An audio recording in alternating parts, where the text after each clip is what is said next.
నంద్యాల జిల్లా నందికొట్కూరు నియోజకవర్గం ప్రభుత్వ డిగ్రీ కళాశాలలో 2027 విద్యా సంవత్సరానికి 108 అడ్మిషన్లు అందుబాటులో ఉన్నాయని ప్రిన్సిపల్ నాగన్న తెలిపారు.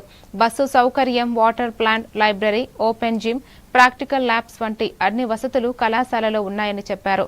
ఎమ్మెల్యే గిత్త జయసూర్య, ఎంపీ బైరెడ్డి శబరి సహకారంతో కళాశాల అభివృద్ధి కొనసాగుతోందని, జాబ్ మేళాల ద్వారా విద్యార్థులకు ఉపాధి అవకాశాలు కల్పిస్తున్నామని వివరించారు.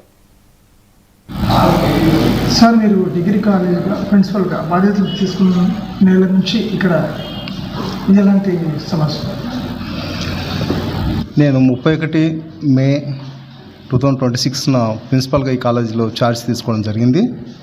అప్పటి నుంచి ఛార్జ్ తీసుకున్న డేట్ నుంచి కూడా అడ్మిషన్స్ కోసం చాలా తీవ్రంగా మనం కృషి చేస్తున్నాం. ఇక్కడ ఐడెంటిఫై చేసినటువంటి అంశాలు మొదటిగా ఏంటంటే అడ్మిషన్ స్టూడెంట్స్ స్ట్రెంత్ చాలా తక్కువ ఉందని నోటీస్ చేశాను. సో అందులో భాగంగా ఎలా అయితే ఇంప్రూవ్ చేయాలో దానికోసం అనేటువంటి ఆలోచించి అన్ని రకాల చర్యలు తీసుకోవడం జరుగుతుంది. సో పాంప్లెట్స్ ప్రింట్ చేసాము, ఫ్లెక్సీస్ వేసాము, పోస్టర్లు వేసాము, విలేజ్కి మైక్ పెట్టాము, డోర్ టు డోర్ క్యాంపస్ రెగ్యులర్గా యూజ్ చేస్తున్నాం. ముఖ్యంగా ఈ సందర్భంగా గౌరవ పార్లమెంటు సభ్యురాలు మేడం గారు బైరెడ్డి శబరి మేడం గారికి ప్రత్యేకంగా ధన్యవాదాలు తెలియజేస్తున్నాము.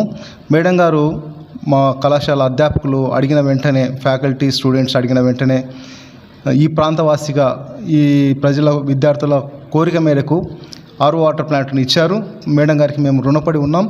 ఇది రెగ్యులర్గా వర్క్ చేస్తుంది. ఈ వాటర్ని మా విద్యార్థులు, ఫ్యాకల్టీ అందరూ కూడా ఉపయోగించుకుంటున్నాం. ఇది ఉపయోగం రావడంలో సార్ గారు కూడా రికమెండ్ చేయడం జరిగింది. సో వారికి ప్రత్యేకంగా నా ధన్యవాదాలు తెలియజేస్తున్నా. వారు అందుబాటులో ఉన్నారు. ప్రతి విషయంలో కూడా, ప్లాంటేషన్ విషయంలో కానీ, శాస్త్ర ప్రోగ్రాంలో కానీ, అన్ని విషయాల్లో కూడా, కాలేజ్ డెవలప్మెంట్కి సంబంధించి అన్ని విషయాలు ఏ విషయమైనా కూడా కోఆపరేట్ చేస్తామని చెప్పడం జరిగింది.